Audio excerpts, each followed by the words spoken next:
ഈ ശ്രീ ഹരിദാസ്, ഇവിടെ നമ്മൾ ഈ പാതയോര സമരങ്ങൾ കണ്ടിട്ടുണ്ട്. പാതയോരങ്ങളിൽ നടന്ന പ്രതിഷേധങ്ങൾ ഗതാഗത പ്രശ്നം ഉണ്ടാക്കുന്നതും ജനം ബുദ്ധിമുട്ടുന്നതും പ്രതിഷേധിക്കുന്നതും ഒക്കെ നമ്മൾ കണ്ടിട്ടുണ്ട്. ഇതങ്ങനെയല്ല.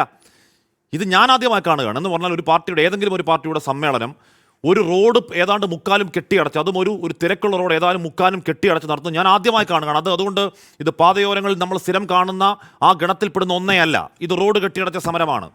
അതിനുശേഷം കോടതി വടിയെടുത്തു. അത് കഴിഞ്ഞ് ഈ പറയുന്ന അവിടുത്തെ ജോയി അടക്കമുള്ളവർ അപ്പോളജറ്റിക്കായി അതിന് ചർച്ചയിൽ വന്ന CPM നേതാക്കളൊക്കെ പിഴവ് പറ്റിപ്പോയി എന്ന് പറയലാണ്. ആ പിഴവ് പറ്റിപ്പോയി എന്ന സമസ്താപരാധം പറച്ചിൽ ആത്മാർത്ഥയുടെ തരിമ്പില്ലാത്തതാണ് എന്ന് PB അംഗം പറയലല്ലേ? ഈ വാക്കിന് മറുപടി എന്താണ് ശ്രീ ഹരിദാസ്?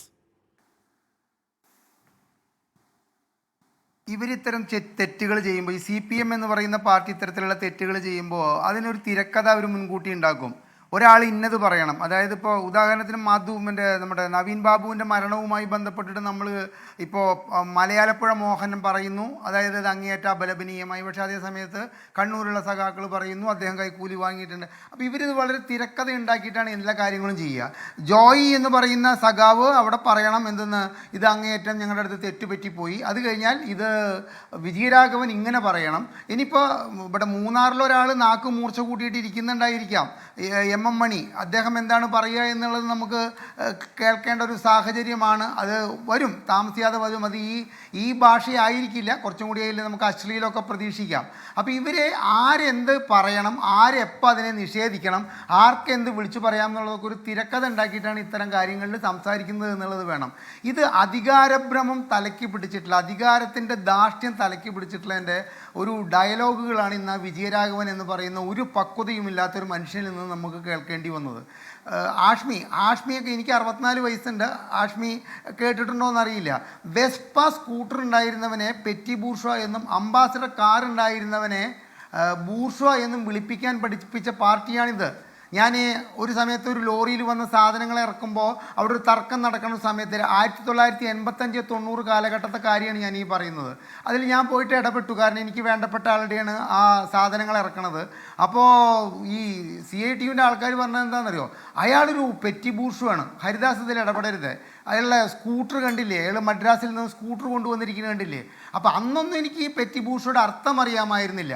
പിന്നീട് ഞാൻ ഈയിടെ അദ്ദേഹത്തെ കണ്ടപ്പോൾ ചിരിച്ചുകൊണ്ട് പറഞ്ഞു, ഞങ്ങൾക്ക് പാർട്ടി ക്ലാസ്സുകളിൽ പറഞ്ഞു തരുന്നതാണ്, സ്കൂട്ടർ ഉള്ളവൻ പെറ്റി ബൂർഷുവാണ്, അംബാസഡർ കാറുള്ളവൻ ബൂർഷുവായാണ്, അവരോടൊന്നും നമ്മൾ ഒരു വിധത്തിലുള്ള വിട്ടുവീഴ്ചയ്ക്കും തയ്യാറാവരുത് എന്ന് പറഞ്ഞ് പഠിപ്പിച്ച സഖാക്കൾക്കൊക്കെ തന്നെ ഇപ്പോൾ ഏകദേശം 15 ലക്ഷത്തിനും 40 ലക്ഷത്തിനും ഇടയിലുള്ള വാഹനങ്ങളിൽ മാത്രം അവർ സഞ്ചരിക്കുമ്പോൾ അവർ നമ്മളോട് പറയുകയാണ്, ഞങ്ങളുടെ സമ്മേളനം നടക്കുമ്പോൾ ഒരു ദിവസം നിങ്ങൾക്ക് സഞ്ചരിക്കാതിരുന്ന എന്താ, അമ്മായിയമ്മയ്ക്ക് ഗുളിക മേടിക്കാൻ വേണ്ടിയിട്ട് പോവുകയാണോ? നോക്കൂ, ഒരു പൊതുസമ്മേളനത്തെ അഭിസംബോധന പറയുകയാണ്, നിങ്ങൾ എന്തിനാണ് ഈ കാറിൽ പോകുന്നത്, നിങ്ങൾക്ക് നടന്നു പോകൂടെ? പണ്ടൊക്കെ നമ്മൾ നടന്നല്ലേ പോയിക്കൊണ്ടിരുന്നത്. ഇനി കാറിൽ പോകുന്നവരാരാ? അവർ ഞായറാഴ്ചയാണ് തിരക്കൂടുന്നത്. അതിന് കാരണം എന്താണെന്നറിയോ? റോഡിൽ കൂടെ പതിയെ ഉരുട്ടിക്കൊണ്ട് പോവുക. എന്തിനാണ്? ആ കാറിനുള്ളിൽ സല്ലാപമാണ്. ഇപ്പോൾ വിജയരാഘവൻ വാക്കുകൾ നോക്കിയാൽ ഇത്തരത്തിലുള്ള എന്താണ് സല്ലാപം, അല്ലെങ്കിൽ വനിതാ മാധ്യമപ്രവർത്തകരുടെ ചുണ്ടിലോട്ട് നോക്കുന്ന ചായം, അല്ലെങ്കിൽ രമ്യ ഹരിദാസിനോട് പറഞ്ഞ മര്യാദകേട്, അത്തരത്തിലുള്ള ഒരു ടോൺ എപ്പോഴും കേൾക്കാം. പോട്ടെ, അമ്മായിയമ്മയെ കാണാൻ പോവാണ്, സല്ലപിച്ചുകൊണ്ട് അമ്മായിയമ്മയെ കാണാൻ പോവാണ്. ഇവരൊക്കെ ഏത് കാലത്ത് ജീവിക്കുകയാണ് CM ഹരിദാസ്? ഇത് നമ്മൾ പറയില്ല, ഈ പാർട്ടിയുടെ പടവലങ്ങ മാതിരി ഇവർ ഈ 2024 ലോക്സഭാ തെരഞ്ഞെടുപ്പ് കഴിഞ്ഞപ്പോൾ തിരുത്താൻ തയ്യാറാണെന്ന് പറഞ്ഞിട്ടുള്ള കുറേ മീറ്റിങ്ങുകൾ നിങ്ങളതൊക്കെ റിപ്പോർട്ട് ചെയ്യുന്നത് കണ്ടു.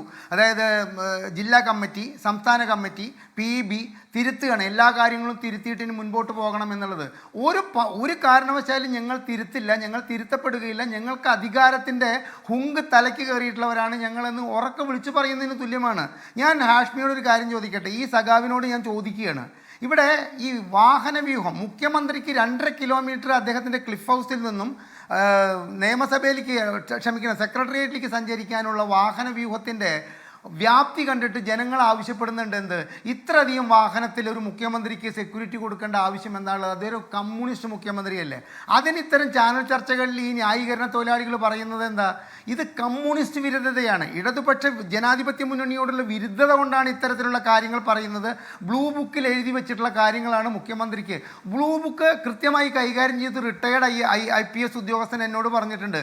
അതിൽ 45 വാഹനത്തിൻ്റെ 25 വാഹനത്തിൻ്റെ അകമ്പടിയെ കുറിച്ചിട്ടല്ല, ഒരു മുഖ്യമന്ത്രിക്ക് നൽകേണ്ട ഈ സെക്യൂരിറ്റിയുടെ കൃത്യമായ ഒരു നിയമാവലി അതിൽ എഴുതി വെച്ചിട്ടുണ്ട് എന്നുള്ളതാണ്.